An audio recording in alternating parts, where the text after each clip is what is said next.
WhatsApp, कैसे हैं आप सब। तो हम स्टार्ट कर रहे हैं जो हमारा यूनिट 3 है of brief history of modern India by Rajiv है, जो उसका नेम है rising resentment against the company rule. तो उसमें हमारे जो चैप्टर नंबर 6 है people resistant against the British rule before 1857।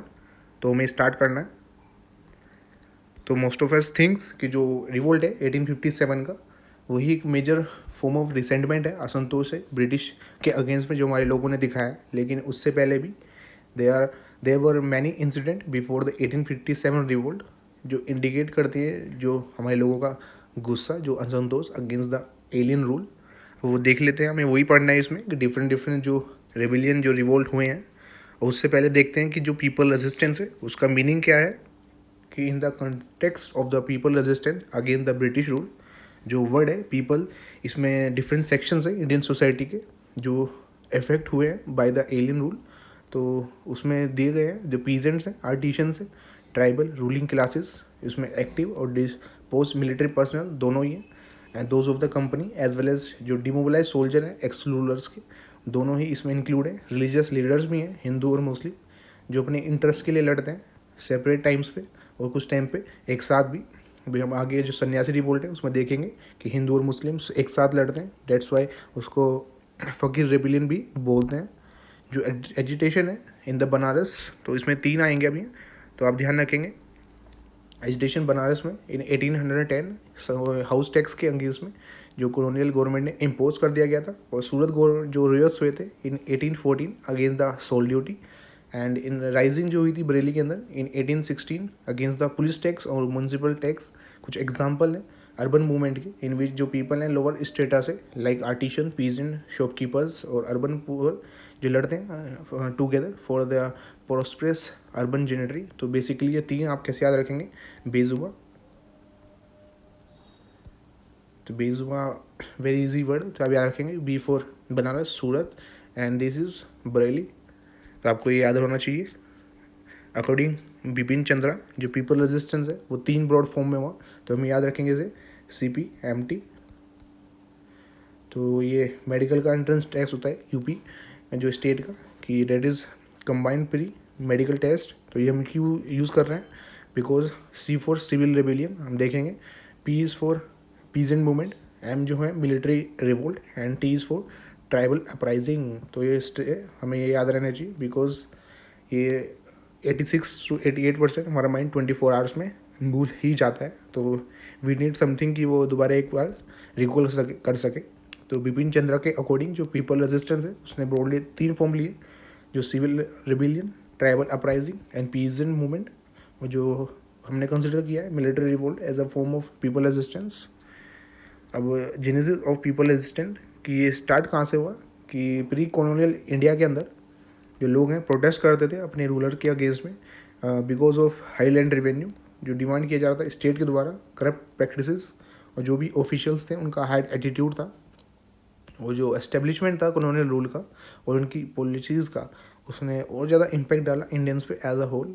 और कोई भी नहीं था उनकी ग्रीवेंसेस को सुनने के लिए, जो भी उनकी प्रॉब्लम्स थी और अटेंशन दे उनकी प्रॉब्लम्स को, कोई भी नहीं था। और जो कंपनी थी वो अपने जो उसका इंटरेस्ट था ऑफ एक्सट्रैक्टिंग रिवेन्यू को एक्सट्रैक्ट करना, उसमें ही लगी हुई थी। जो कॉलोनियल लॉ था और जुडिशरी वो सेव गार्ड करती थी इंटरेस्ट ऑफ द गवर्नमेंट और इट्स कोलिब्रेटर कौन थे, लैंडलॉर्ड, मर्चेंट और मनी लैंडर। कि बेसिकली जो जुडिशरी है में भी अगर कोई अपने ग्रीवेंसेस लेके जाता था, तो जुडिशरी में भी जो ब्रिटिश गवर्नमेंट के जो ऑफिसर हैं वही बैठे हैं, तो वो अपनी गवर्नमेंट को ही फेवर करेंगे। तो पीपल्स के पास अब कोई ऑप्शन नहीं बचता कि खुद चूज़ टू टेक आर्म्स और अपने आप को डिफेंड करें।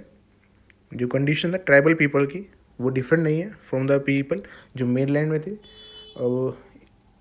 By the encroachment by the outsider into the independent tribal polity made them more aggrieve और वोलेंट। कि बेसिकली जो कंडीशन है ट्राइबल पीपल्स की वो डिफरेंट नहीं थी कि जो मेन लैंड के लोग थे।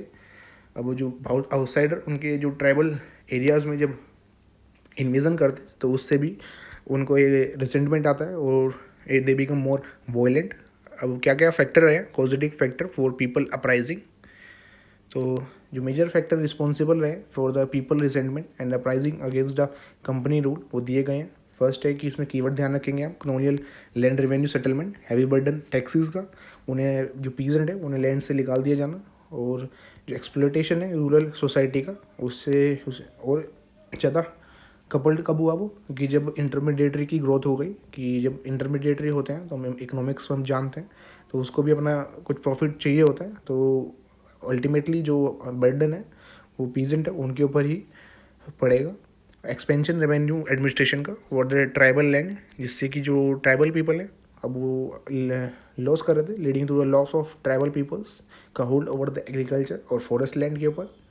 अब ब्रिटिश मैन्युफैक्चर गुड्स को जो प्रमोशन किया जा रहा था और इंडियन जो इंडस्ट्रीज़ है उन पे हैवी ड्यूटीज़ लगाई जा रही थी, बिकॉज हमने इकोनॉमिक पॉलिसीज़ का जो चैप्टर है उसमें हम देखेंगे कि कैसे इन्होंने जो शिप और स्टील इंडस्ट्रीज़ है उनके ऊपर जो ड्यूटीज़ लगाई थी, कि बेसिकली कि ब्रिटिश मैन्युफैक्चर गुड्स उसका ही प्रमोशन हो रहा था, specially export duties leading to devastation of Indian handloom और हैंडीक्राफ्ट इंडस्ट्रीज़, और जो डिस्ट्रक्शन है इंडिजीनियस इंडस्ट्री का, जिससे कि रूरलाइजेशन हुआ था, कि हमने पहले भी ये टर्म पढ़ी है, जिसका क्या है कि जब जो इंडियन जो इंडस्ट्रीज़ हैं वो डिस्ट्रॉय की जा रही है तो लोग एग्रीकल्चर की तरफ मूव करते हैं, जिससे कि जो एग्रीकल्चर लैंड है वो ओवरबर्डन हो जाती है, इंक्रीजिंग प्रेशर ऑन लैंड और एग्रीकल्चर।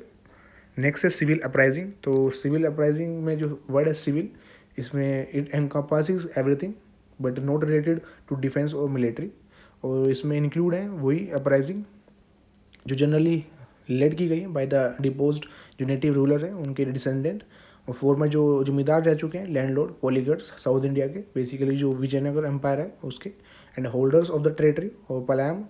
इसमें कॉन्सिस्ट होते थे फ्यू विलेजर्स जो दिए गए रूलर्स के द्वारा, मेनली द नायागाज, in return for the military service जो उन्हें देंगे, और ट्रिब्यूट। एक्स रिटेनर थे, ऑफिशियल्स थे ऑफ द कॉन्क्योर्ड किंगडम्स के, some time by the religious leader. जो मास सपोर्ट थी generally came from the rack rented peasants, unemployed artisans द्वारा, demobilize soldier, although at the centre of this uprising were the erstwhile power building classes. तो basically आपको ये पूरा ही clear है, and if you have any doubt just put in the comment section, we will definitely reply you with the 24 our.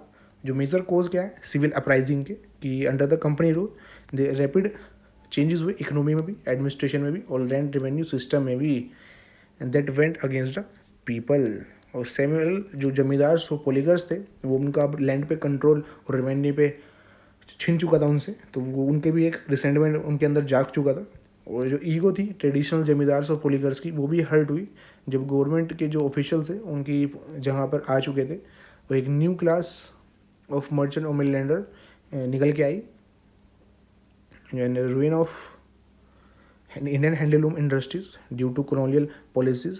वो भी millions of जो artist हैं उन्हें इम्प्रोवाइज कर देती है, जिनकी ये जो मिजरीज हैं और फर्दर कंपाउंडेड बाय डिसअपीयरेंस जो ट्रेडिशनल पैट्रोनाइज और बायर्स थे, कि बेसिकली जो जमींदार सो पोलिगर्स थे जब उनकी भी पोस्ट छीनी है तो उनकी भी इकोनॉमिक कंडीशंस ख़राब हो गई, और यही लोग थे जो उनसे खरीदते थे, जो आर्टिशंस और जितने भी हैंडलूम इंडस्ट्रीज थी। लेकिन जब उनके ही जो जमींदार सो पोलिगर्स जो ये प्रिंसेस थे इनकी ही इकोनॉमिक कंडीशंस ख़राब होती हैं, तो इनके बेसिकली कॉन्सेप्ट इकोनॉमी का कि ये भी अब कम डिमांड करेंगे, जितने भी आर्टिशंस का जो भी प्रोडक्ट होगा तो इस दोनों को ही इफ़ेक्ट पड़ेगा। और जो प्रिंसली क्लास थी वो भी अब हेटेड कर रही थी, रिबेल कर रही थी इसके अगेंस्ट में, बिकॉज जो रिलीजियस प्रिंस थे और पंडित मौलवीज वो डिपेंड थे ब्यूरोक्रेटिक एलाइट्स में, कि बेसिकली जैसे कि हमने ऊपर देखा है कि जो आर्टिशंस हैं ये भी डिपेंड है इन पे जो प्रिंसेस जमींदार्स पे भी, ऐसे ही जो प्रेस्ट होते हैं जो पंडित होते हैं कि वो भी डिपेंड होते हैं, जिन जमींदार्स होते हैं उनके यहाँ पे ही वो पूजा वगैरह ज़्यादा कराते हैं। तो जब इनका भी इकोनॉमिक डाउन गया तो जो पंडित्स हैं मौलवीज हैं तो वो भी डायरेक्ट इन्फेक्ट पड़ता है, कि जो fall of zamindars and feudal lords directly affected the princely class. तो आपको ये पूरा ही क्लियर हो जाना चाहिए। नेक्स्ट है जो फॉरेन कैरेक्टर है ब्रिटिश रूलर्स का, वो always remain alien to their land and their contemptuous treatment of the native people hurt the pride of the latter. कि जो फॉरेन कैरेक्टर है ब्रिटिश रूलर का वो इसमें दिखाया गया है कि वो हर्ट करता था जो इंडियंस का जो प्राइड है। अब जनरल कैरेक्टरिस्टिक्स देख लेते हैं ऑफ द सिविल अपराइजिंग, कि अपराइजिंग जो थी इन केसेस रिप्रेजेंट करती थी कॉमन कंडीशन जो सेपरेटेड थी टाइम के हिसाब से और प्लेस के हिसाब से, जो सेमी फ्यूडल लीडर्स थे सिविल अपराइजिंग के, वो बेसिकली बैकवर्ड लुकिंग थे, ट्रेडिशनल थे आउटलुक में। उनका बेसिक ऑब्जेक्टिव था कि रिस्टोर करें अर्लियर फॉर्म ऑफ रूल और सोशल रिलेशन जो ब्रिटिश गवर्नमेंट ने ख़राब कर दिए हैं। ये अपराइजिंग थे रिजल्ट ऑफ द लोकल कोज और grievances and were also localise in their result. कि बेसिकली ये यहाँ पे कीवर्ड है कि जो अपराइजिंग थे इनका जो कोजेज थे वो लोकल ही थे और जो प्रॉब्लम्स थी वो भी लोकल ही थी और जो इसका रिजल्ट है वो भी लोकल ही है। अब इम्पोर्टेंट सिविल अपराइजिंग हम देख रहे हैं। फर्स्ट इज सन्यासी रिवोल्ट, वेरी इंपॉर्टेंट। कि ये इंपॉर्टेंट क्यों है? जो आनंद मत है वो इसी के बेसिस पे है, ऑफ द बेसिस ऑफ सन्यासी रिवोल्ट। तो जो डिज़ास्टर फेमाइन था 1770 का और हार्श इकोनॉमिक ऑर्डर है ब्रिटिश का, वो कपल्ड हुआ ग्रुप ऑफ सन्यासीज के द्वारा। तो जो इन ईस्ट इंडिया कंपनी जो फाइट करना चाह रहे थे ब्रिटिश योग को, योग मीन्स गुलामी। ओरिजिनली जो पीजेंट्स थे जो सन्यासी थे, लेकिन जब इन्हें लैंड से निकाल दिया गया तो ये सन्यासी बन गए और इन सन्यासीज को ज्वाइन कर लिया गया by large number of dispose small zamindars, disbanded soldiers और रूरल वर्स के द्वारा। इन्होंने रेड किया कंपनी की फैक्ट्रीज को और जो ट्रेजर्स थे और कंपनी की फोर्सेस के अगेंस्ट में ये लड़े। और it was only after a prolong action कि जो वरन हास्टिंग है वो इस सन्यासीज को सबड्यू कर पाए। और इक्वल पार्टिसिपेशन हिंदू और मुस्लिम का इस अपराइजिंग में, इसलिए इसको रेफर किया गया एज अ फ़कीर रेबिलियन। और इसके इम्पोर्टेंट लीडर्स देख लेते हैं। मजनूम शाह, जिन्हें मंजू शाह भी कहते थे, चिराग अली, मूसा शाह एंड भवानी पाठक एंड देवी चौधरानी, वो इम्पोर्टेंट लीडर्स थे इसके। देवी चौधरानी का जो पार्टिसिपेशन है वो रिकग्नाइज किया गया as the women role in early resistance against the British. Anandamath एक semi historical novel by the Bankim Chandra Chattopadhyay, वो बेस्ड था सन्यासी रिवोल्ट के ऊपर, जो आपको अभी बताया गया था स्टार्टिंग में ही। बंकिम चंद्र ने एक नॉवल और लिखा, that's name Devi Chaudhurani, because he saw an importance of the movement to taking up the struggle against an alien rule who that posed a threat to traditional Indian values. Next है revolt of Midnapore and डलबम, जो 1766 से 74 तक चलता है। अब British ने control ले लिया मिदनापुर का इन 1760। उस टाइम पे 3000 जमींदार और तालुकदार थे और जिनका कोर्डियन रिलेशन था रियासत के साथ। लेकिन ये हारमोनियस सिनेरियो चेंज हो गया after the introduction of land revenue system, जो इंग्लिश ने किया था इन 1772 में। और इसके अकॉर्डिंग टू ब्रिटिश गवर्नर वंसितार, जो जमींदार थे मिदनापुर के, वो रियासत के साइड हो जाएंगे जब भी अगर कन्फ्लिक्ट होगा रियासत और इंग्लिश रेवेन्यू ऑफिशियल्स के बीच में। और जो जमींदार थे ऑफ द दलबम, मलबम और रेयपुर, ये बकरी जो लीव कर रहे थे in the vast sector of jungle house of west और नॉर्थ वेस्ट मिदनापुर में, उन्हें जमींदार से हटा दिया गया बाय द 1800। और जो इंपॉर्टेंट लीडर्स है इसमें दामोदर सिंह एंड जगन्नाथ धल। नेक्स्ट है रिवोल्ट ऑफ मोमरियाज, जो 1769 से लेके 99 तक चलता है। जो रिवोल्ट है Moamarias in 1769 was a potent challenge to the authority of Ahom king of Assam, की जो बेसिकली मोमरियाज थे ये लो क्लास पीजेंट थे जो अनिरुद्ध देवा की टीचिंग को फॉलो करते थे।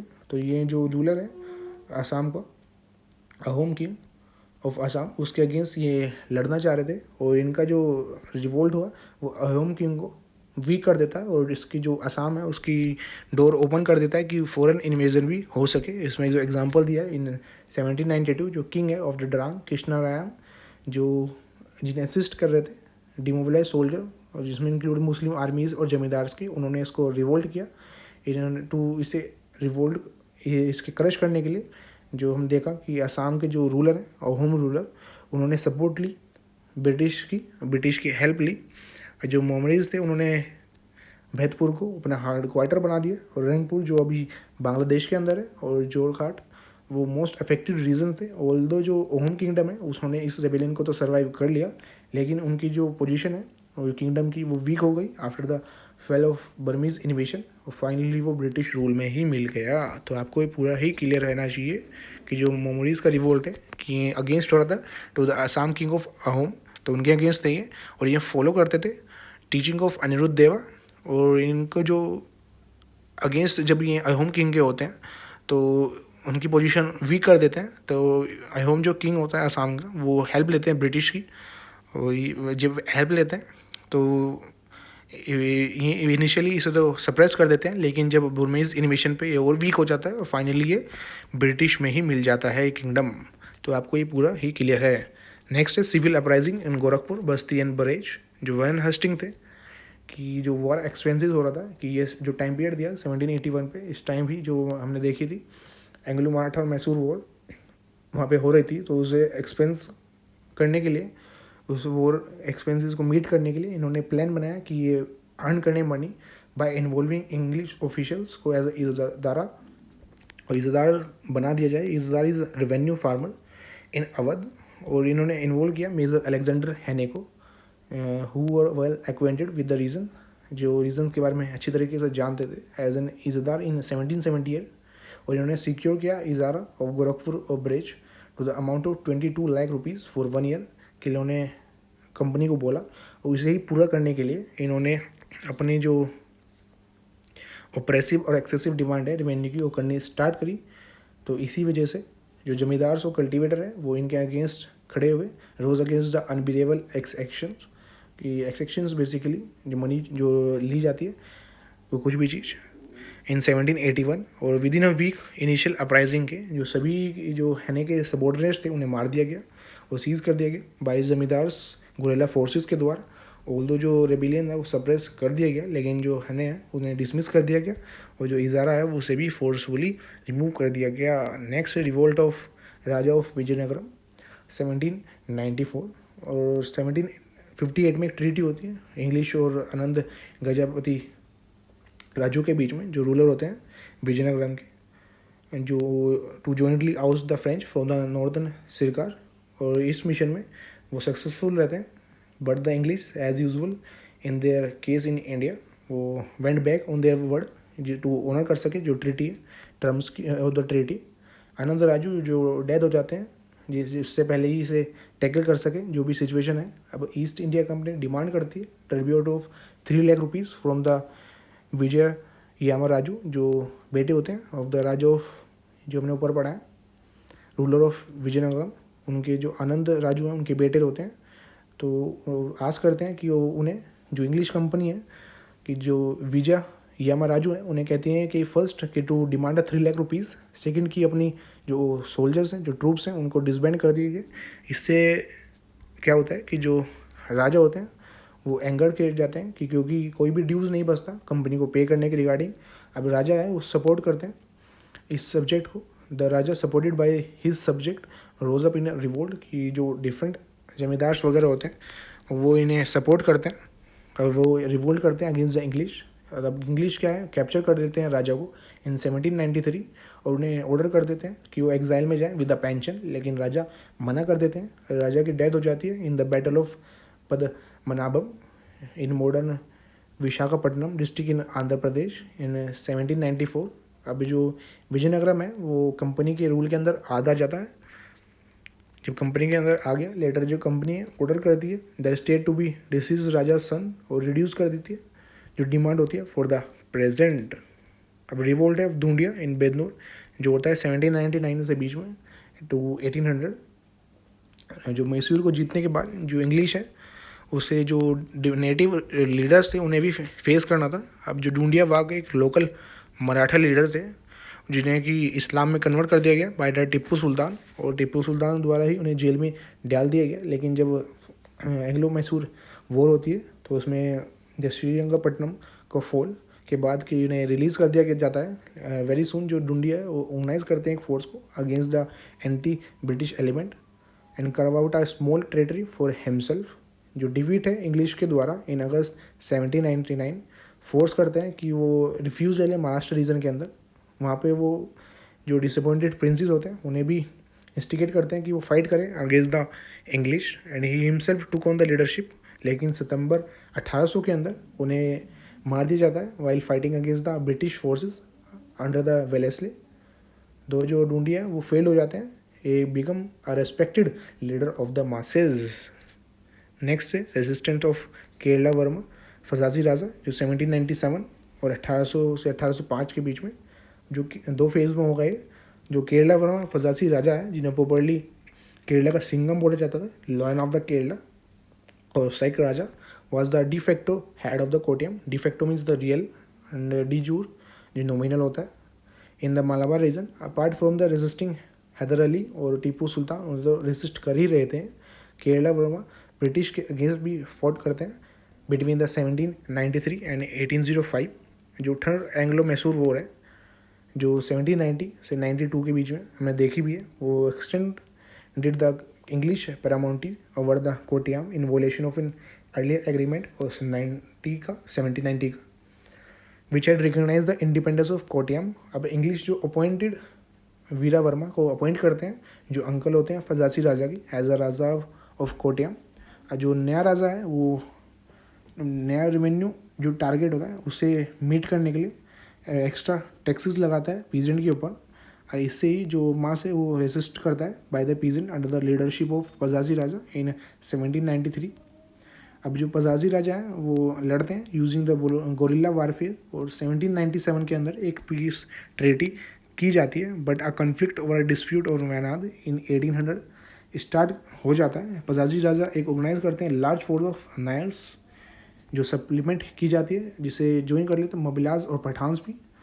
जो लेटर्स जो ये मोबिलाज और पठान्स होते हैं ये डिमोबिलाइज सोल्जर होते हैं टीपू के, जो अनएम्प्लॉयड हो गए आफ्टर द टीपू डेथ, इसलिए इस रिवोल्ट को भी ज्वाइन कर लेते हैं।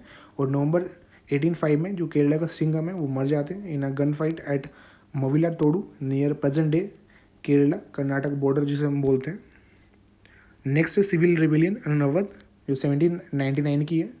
तो इसमें जो वाजिर अली खान है जो फोर्थ नवाब है अवध के, with the help of British वो पोजीशन गद्दी पे बैठ जाते हैं इन सितंबर 1797 के अंदर।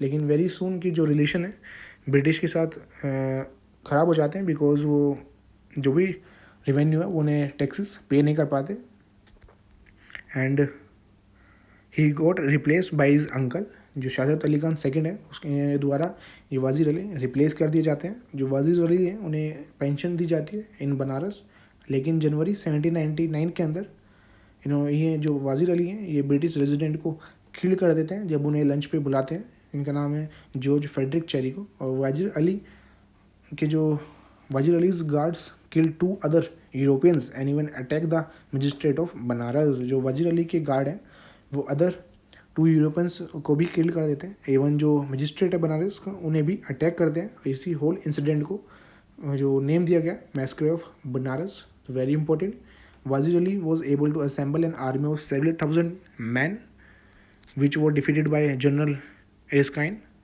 तो जो वाजिर अली हैं वो बुतवाल में भाग जाते हैं और असैलम उन्हें दे दिया जाता है by the ruler of Jaipur. लेकिन जो अथुर एसले हैं अर्थर वेलेस्ली जो लॉर्ड वेलेस्ली के भाई हैं वो रिक्वेस्ट करते हैं राजा ऑफ जयपुर को कि वो वाजिर अली को उनको दे दें, और वाजिर अली वो को उस कंडीशन पे दिया जाता है कि वो ना तो उन्हें हैंग करेंगे ना ही उन्हें मारेंगे। आफ्टर सरेंडर इन दिसंबर 1799 के अंदर he was place in confinement at the fort William Calcutta के अंदर। अब अपराइजिंग देख लेते हैं इन गंजम एंड गुमसोर जो 1800 से लेके में हुई है एंड 1835 और 1837 में भी हुई है इन द नॉर्थ सिरकास और गंजाम में। और इसकी एडजॉइनिंग जो रीजन है rose revolt against the British rule. अब स्त्रीकारा जो भंज है एक zamindar of the Gumsur in Ganjam district, वो रेवेन्यू पे करने से मना कर देते हैं इन 1797 और 1800 के अंदर वो ओपनली रिबेल करते हैं और जो भी पब्लिक अथॉरिटीज़ होती हैं उन्हें भी डिफाइड करते हैं।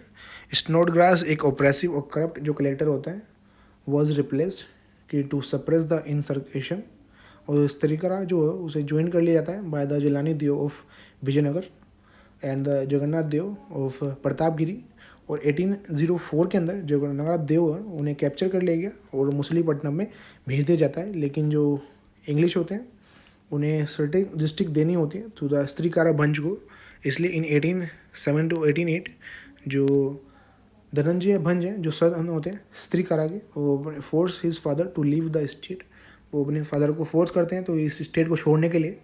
जो धनंजय हैं रिबेल करते हैं इंग्लिश के अगेंस्ट में, but was force to surrender in June 1815 में भी ये भी सरेंडर कर देते हैं। स्त्रीकारा जो गंजा में रिटर्न कर दिए गए थे उन्हें दोबारा रिअपॉइंट किया जाता है एज अ जमींदार इन कॉम्प्रोमाइज़ विद द गवर्नमेंट, और ये मैनेज करते हैं स्टेट को between the 1819 and 30, but failing to liquidate the areas, retired in favor of his son Dhananjay. However, unable to pay the revenues कि ये दे नहीं पाते। जो धनंजय भंज वो रेबेलियन स्टार्ट करते हैं फॉर द सेकेंड टाइम, जब ब्रिटिश फोर्सेस ऑक्यूपाइड कर लेती हैं गमसौर को, कलोदिया को, इन नवंबर 1835।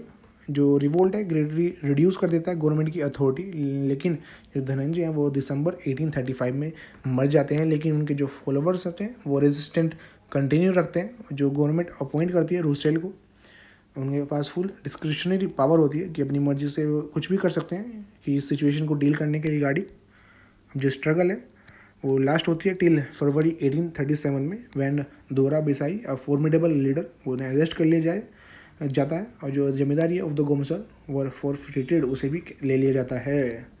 नेक्स्ट है अपराइजिंग इन पलामाओ और 1800 टू 1802।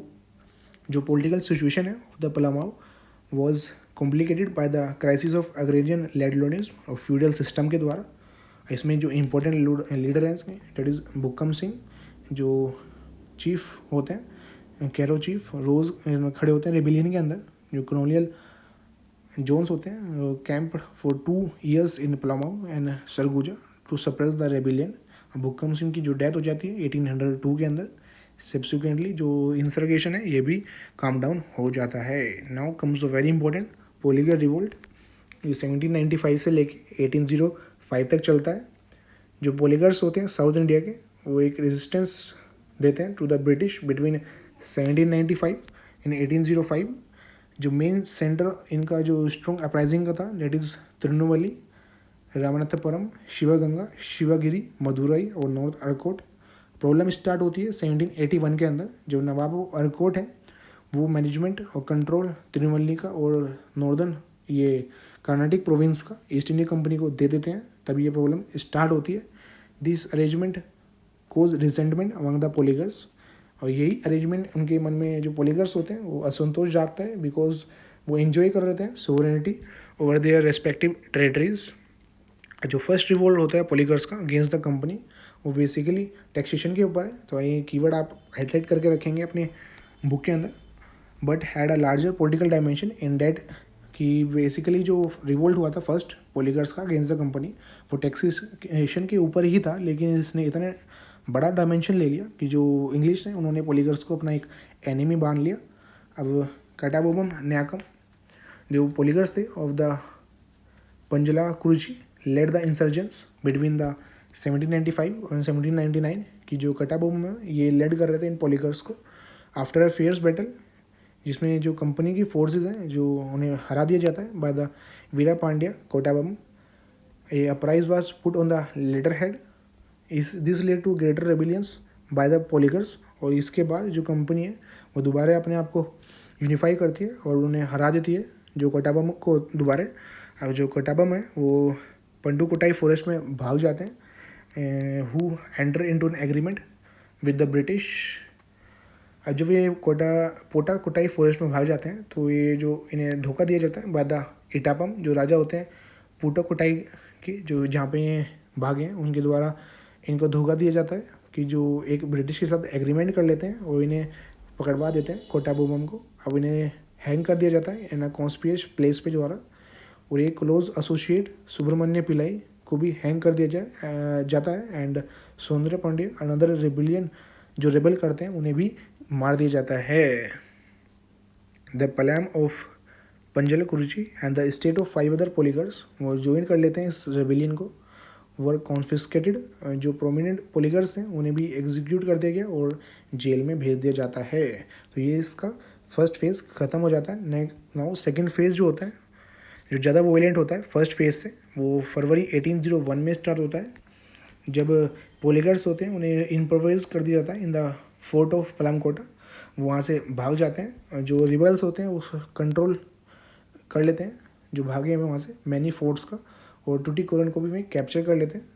अब सून जो ब्रिटिश फोर्सेस होते हैं रीइंफोर्स होती हैं फ्रॉम द मालाबार, जो भागे हुए हैं जो पोलिगर्स उन्हें लेड करते हैं, और मटुराई जो ब्रदर होते हैं कोटाबोबम के, हु फ्लेड टू शिवगंगा।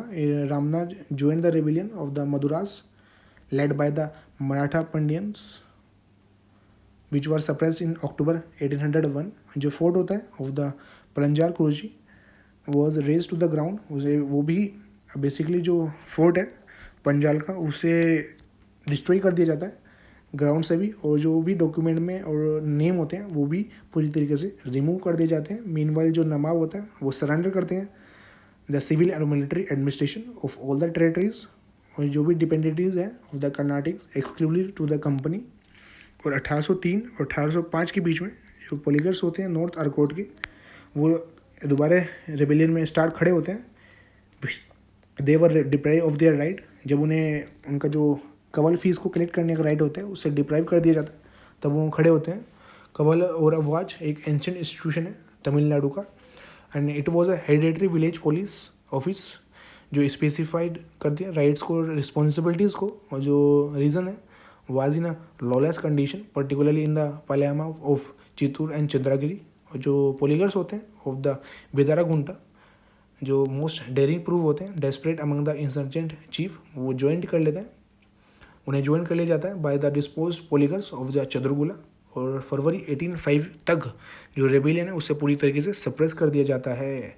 जो सेवरल चीफ्स होते हैं उन्हें ऑर्डर कर दिया गया कि वो मद्रास में रहे, वाइल सम अदर को अलाउंसेस दिया गया ऑफ 18% अपॉन रेवेन्यूज, जितना भी स्टेट को होगा उसका 18%। जो पोलिगर्स हैं उन्होंने रेबेल किया, और जो रेबिलियन है वो स्प्रेड हुआ over the vast area of south India.